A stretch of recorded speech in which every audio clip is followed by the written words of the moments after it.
طبعا ما ننساش نشيد بدور الامن في مدينه راس غارب والمنظر والمشهد الطيب في ملعب نادي العاملين.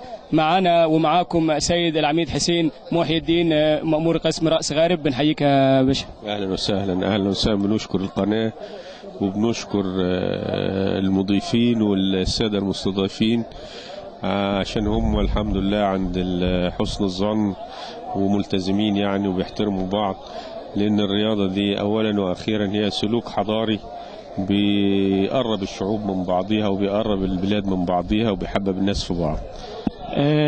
الله يخليك. حضرتك تحب تقول ايه البرنامج كرة بلدنا أستاذ عبد الناصر زيدان عبر كرة بلدنا النهارده؟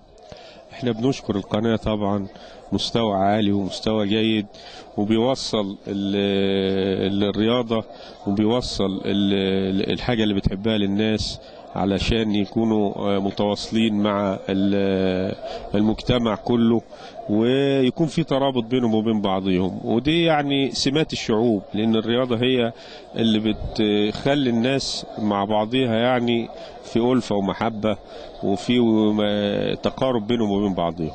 بنشكرك سيادة العميد وبنشكر الأمن كله في مدينة راس غارب. الله يبارك فيك، متشكرين جدا متشكرين جدا.